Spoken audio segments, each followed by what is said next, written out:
still got 3 more seasons. We still got this whole season. Oh my goodness. Okay, give me a minute to do some disclaimers before we get into this. So, one, I wasn't actually planning on doing episode reactions this season just because I am low-key dying. I'm so busy, my health is a mess. I'm like, if I try to do episode reactions, the videos are gonna be bad because my brain isn't working, but I couldn't help myself. I was like, I have to do an episode reaction, at least to the first drop, because I have nobody to talk about this with. I talk about it to you guys. That's who I talk about it with. But just to warn you, I will probably not do every single episode. I'll at least do a review at the end of the season. Hopefully I can do a bit more than that. And then the second thing is, if you saw my update, Disney has let me know that a lot of the stuff in part 2 of my set vlog, I need to wait to show you until certain episodes have aired, which makes sense because we don't want to spoil you.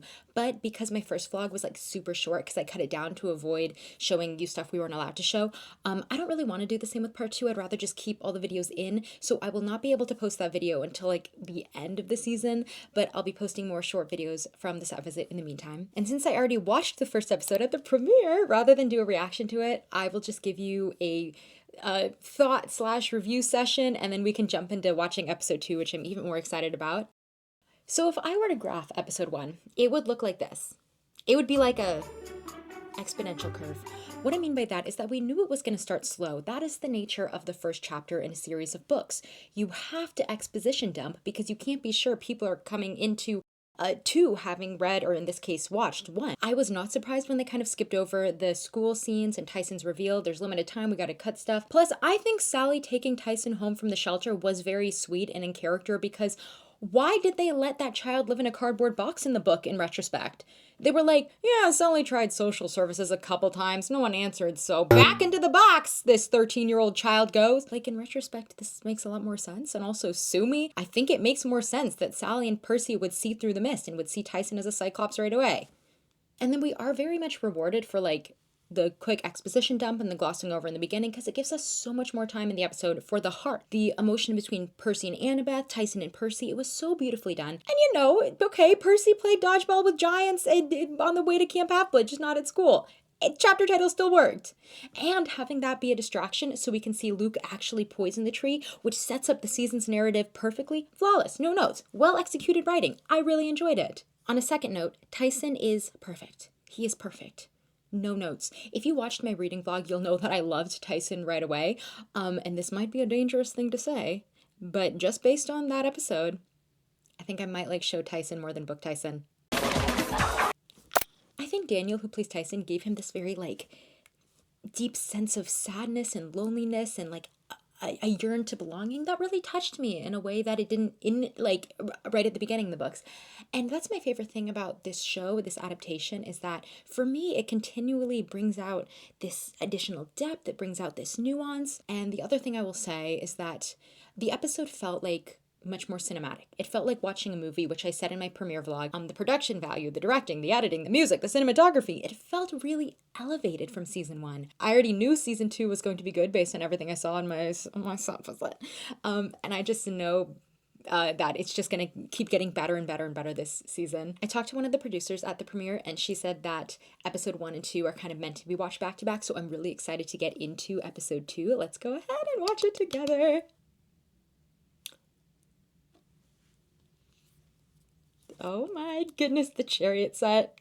Guys, I got to see this set in person. I didn't include any clips in it in my part 1 vlog. I can't remember exactly why. We weren't like allowed to film that set, or we'd already turned in our cameras for the day because it was like the end of the day when we visited it. I don't know. I don't have any videos from it, but we did take some photos there. I read that they're using a lot more practical sets this year. Most of the first season, I don't know most, like a lot of the first season of Percy Jackson was shot on the volume, which you might know from the filming of The Mandalorian. It simulates the environment. And I think that works well for Star Wars, especially a show like season 1 of The Mandalorian, which was very intimate. Like, it was never about the grand environment. It was just a dad and his kid and their beat up Honda Chevy. But for a show like Percy Jackson, that I think needs to feel grounded in reality, yet like grand and larger than life sometimes, I think the use of practical sets is really going to pay off this season. And I think that really contributes to the more like movie-like cinematic feeling of it.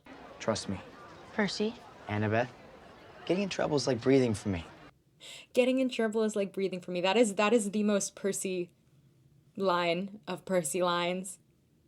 Also, the Percy Annabeth dynamic is so Percy and Annabeth. It's so good. I am obsessed with some of the changes they made here. I think these were changes. Correct me if I'm wrong on anything. I haven't read Sea of Monsters in a minute. I like that Chiron is already gone. It adds to it adds like mystery. It's foreboding. I like the chariot race being a distraction so they can speak to Chiron. I like that every action comes back to the main problem, which is Thalia's tree has been poisoned, camp is in danger. The whole story feels really cohesive because in the book, look, I was I was kind of like, why are you chariot racing? You have to find Grover. Stay on track. It's ADHD. No, it's like it's actually totally in character. In a TV show, a chariot race side plot would slow the pace. So giving each plot point motivation and having it be integral to pushing the plot forward is very smart. Because pacing was a problem last season, and I feel like it's already improved drastically within this 1 1/8 episode that I've watched. Don't worry. You'll never get close enough to find out. You don't think I can catch you? Because I can be very persistent when I mark my prey. Cool. Can you back up a little?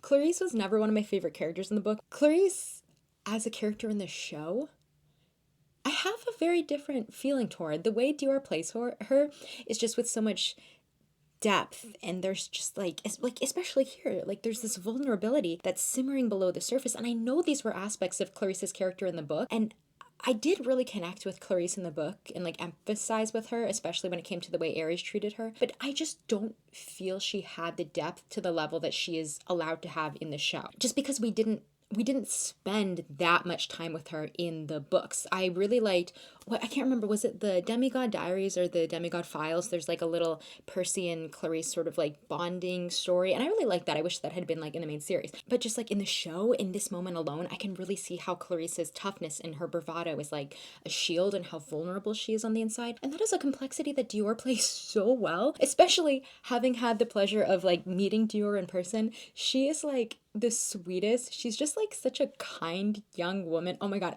I'm sorry, I sound like a mother, but like, I am significantly older than the cast, okay? So I do feel like, oh my gosh, these kids are just so wonderful. She has this like positive energy. She just like lights up the room and the people around her. And it's just so crazy seeing her play Clarice, which is the polar opposite. And I think that is just such a testament to her talent.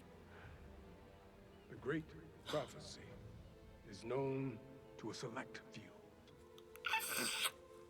Are we going to see Annabeth hear the prophecy, like hear the whole prophecy and how it relates to Percy? Oh my goodness. Okay, so this is going to change everything for this season and for the interactions between Percy and Annabeth this season. But this is the benefit of a TV show. You get to see other characters' perspectives besides Percy, that in a way that really adds to the story. And I love it. Oh my god, this is exciting. Okay. This is just about doubling our chances to win. And whoever does picks the other to go on the quest. Race system out. Gotta get past. I'm sorry. I'm getting very excited about this episode.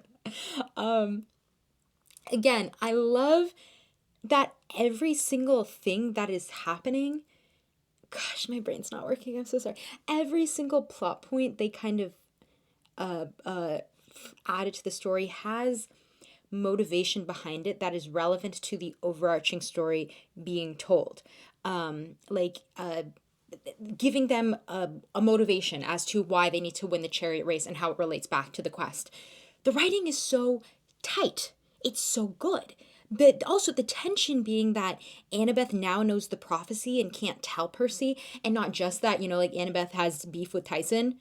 I think that was such a good character choice. Like, as much as in the book, I know that, like, Annabeth's thing with Tyson, because he's a Cyclops, that was, like, an important part of the book.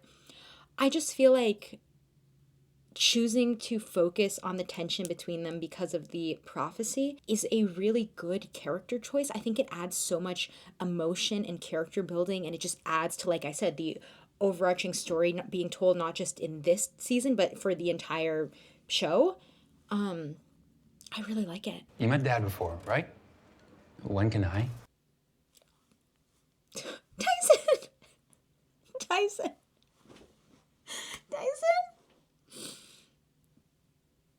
Tyson. That's my baby boy. Oh my God, who posted? This was Cam's tweet. This is my best friend Tyson. He may be 7 feet tall, but he's actually so tiny. He fits in my pocket. I love him. Oh, that is my child. That is my little baby Cyclops that I raised from birth. Oh my God. Daniel is so good. So good with the facial expressions and the voice. I mean, he has one CGI, right? But he conveys so much with his mouth and his little gestures and his tone and his posture. It's really amazing. So going back to the conversation that Percy and Annabeth had about the birds in the beginning, and they pointed them out and Annabeth knew what they were. I said this a lot in my season 1 watch. I like how they made these kids much less, forgive me, clueless. I like how they gave them more awareness and street smarts and not made them run into obvious traps every 2 seconds. What are those scary birds up there in the tree that sound like scary monsters? Probably just pigeons. It stressed me out, man. It just stressed me out, okay? But I understood the criticism people had in the first season. That them knowing the monsters before they walked into it really sucked the tension and suspense out of a scene. I understood that. So I do really like how what they did with the monster introduction here. Percy and Annabeth spotted them. They knew they were monsters. They had an appropriate amount of situational awareness, but the presence of the birds and the knowledge that the birds were there, in this case, rather than sort of suck the tension and suspense out of the scene, it actually built and added to the tension in the scene. You just see them hovering up there menacingly in the back of your mind. You're like, the birds are going to do something. Well, what's going to happen? Are they going to strike? When are they going to strike? It added to the tension. I thought you and Percy were tight. That's why I'm asking you to do it. The Percipath tension that they are feeding us. We are eating good tonight in this episode. And we still got 3 more seasons. We still got this whole season. Oh my goodness. Oh, when the stunt people said this is what fans should be excited to see, they were not kidding. If Zeus had a lightning bolt to Earth and said that you have to pick one of the scenes that fans should get most excited for, which scene would it be? Chariot. Probably Chariot. Chariot. Is that... That is not Mariah Carey. I'm screaming. Hang on.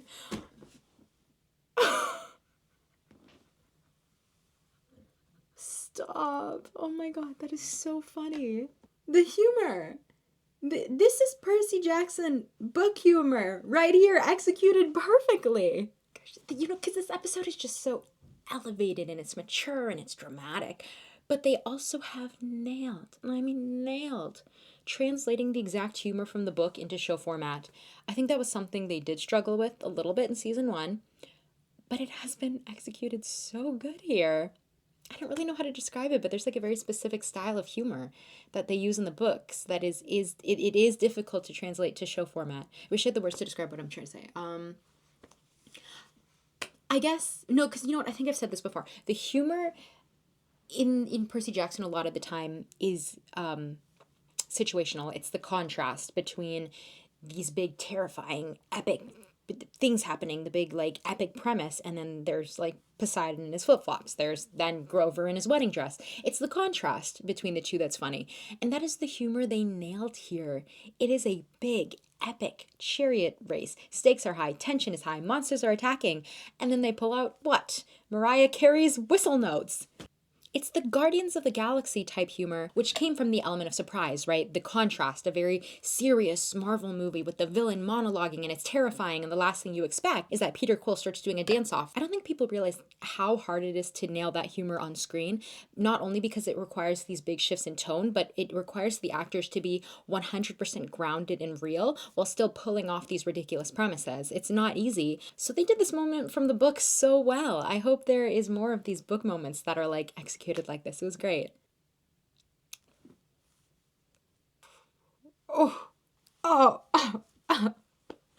These looks between them, the acting has been phenomenal, and a good change from the book. Besides adding that beautiful Percy tension, now Clarice is really gonna have motivation to be angry. Not only did Percy, in her perspective, try to steal her quest, he also stole her quest mate. You know, I hope people don't think I'm just like blindly praising every change from the book. If there's a change I don't think is good, I will call it. I will call it like I see it, okay? But these are, in my opinion, genuine, good changes. And not that there was anything wrong at all with the original story. That's not what I'm saying. But these changes make the story work so well in a TV show format. I get scared in the dark. My baby boy. My small, tiny, 7-foot tall child.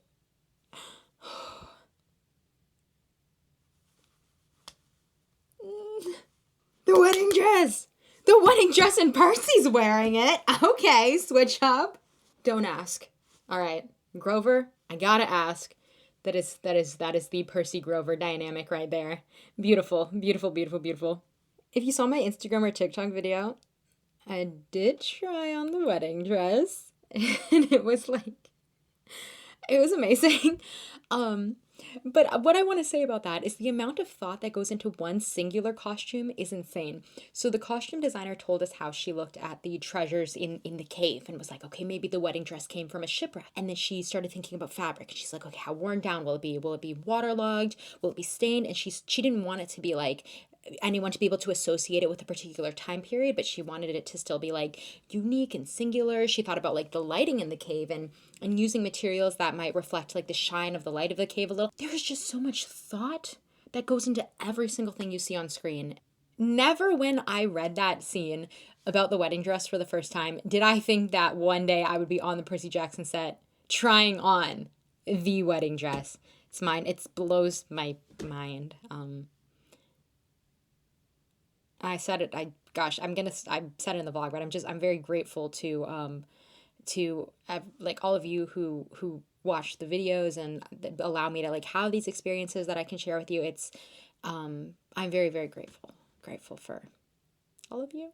I do not take a single person who watches my videos for granted. I really, really do appreciate it. I'm gonna stop being corny. Let's go back to watching the episode. Alexander Hamilton. I'm never gonna stop doing that every time he comes on screen. I'm so sorry. Lin-Manuel Miranda wasn't at the premiere. I don't think he was, or if he was hiding because I looked for him. It's probably a good thing he wasn't. I didn't see him on set either, by the way. It's probably a good thing he wasn't there because I would have just passed out on the spot.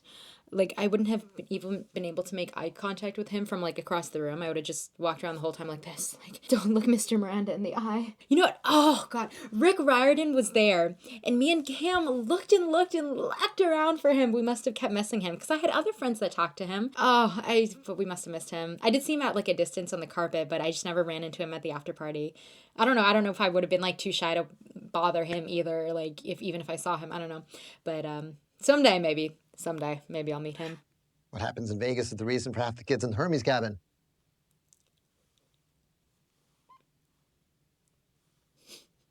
Again, the humor is humoring perfectly. Vitamins, chewables, make you feel like yourself again. Make you feel like yourself again. If you know, you know. I can't wait for that scene. He's my son. He hates you. He's my son. Look at my son. Oh, okay. So they said no budget for the hippocampus. You get a rainbow boat to get to the boat instead. Listen, fair. Okay, fair. The entire budget of that scene was probably spent on Lin-Manuel Miranda's salary. And I am not complaining about that. When you've been hunted by a giant three-headed hound in the underworld, scary movies are a joke. Persebeth Nation, rise up! Oh my god. Guys, it's too early in the season for you to be hitting me with all these emotions, okay? I did not wake up emotionally prepared for this. Oh god, also can we talk about the acting? The acting, the eyes. Oh my god. Also, Annabeth, talking about her deep, finally opening up about her feelings, and then Percy responding, okay, but did you watch Jaws?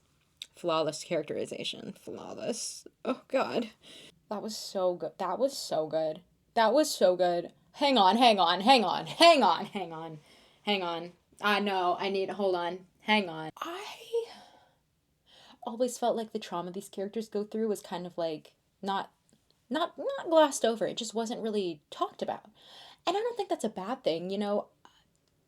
These books in particular, I don't think they were necessarily meant to be exploring the effects of trauma. There's a multitude of other deep themes in these books. It just wasn't particularly focused on that aspect, and that's okay. But reading the books, I kind of wanted to see more of the effect that going through these big experiences, these traumatic experiences had on these characters. I think that's what I really loved about Avatar: The Last Airbender. It really explored how trauma shaped who these characters are, and the show is really giving us that. It's showing us why Annabeth is the way that she is because of what she went through. And that's obviously an idea that comes from the book, but they're just really fleshing it out and exploring it here. And not only that, because this isn't just a conversation to explore Annabeth's trauma, it is setting up for us as an audience to really be emotionally impacted by her backstory when it appears later in the season. It's setting the foundation for when we will later see the flashbacks to her childhood, the emotional foundation for that. And I love the show for that. It's good writing.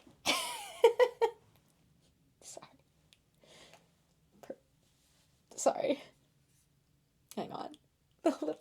The immediate arm out to protect Annabeth. Oh my god, I have 5% left battery in my camera. Okay. What do I want to say? Okay. Wow. Would it be a dangerous thing for me to say to the Percy Jackson fandom, in front of the Percy Jackson fandom, that I think this episode is better than the book? You need to leave! I will now be needing to go into witness protection program. Okay, no. You know what? No, I shouldn't make statements that feel very objective like that. Let me rephrase. I personally found this episode more compelling than the equivalent part of the book that the episode was adapting. And I love the books. I love the books. With my whole entire heart. And I know the books are for a younger audience, and I'm reading them as an adult, so I'm not perhaps the target audience. Whereas the show they mentioned at the premiere was made in mind for families, for both parents and kids to watch at the same time in a way that they both could enjoy. So I'm perhaps more the target demographic for the show than I am the books. But I loved every single change that was made from the books in this episode. Not necessarily changed. I don't think anything was egregiously changed. But the additions, there were certainly additions to the storytelling, and that is why the Percy Jackson show is one of my favorite adaptations.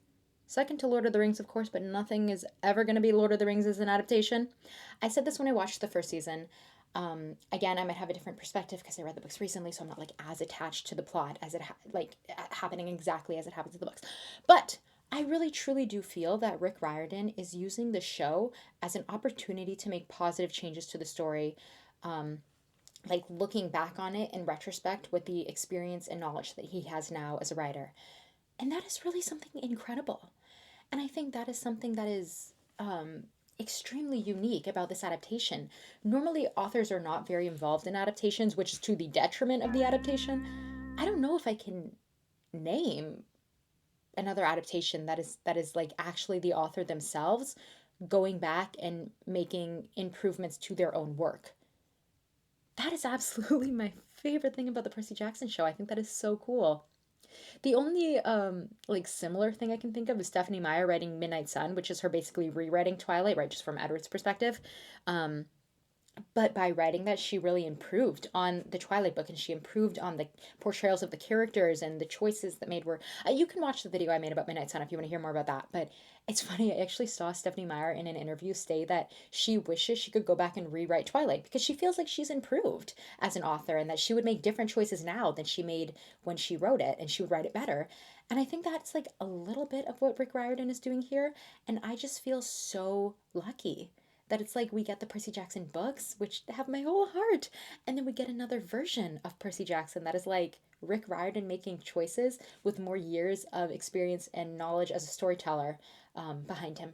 Of course, I don't want to discount like the other many, many, many writers, incredible writers who worked on this show. They deserve just as much credit and praise for making these amazing choices. Um, I just mean that the Percy Jackson show is unique because of how much the author is involved in the decision making process, and I really enjoyed that.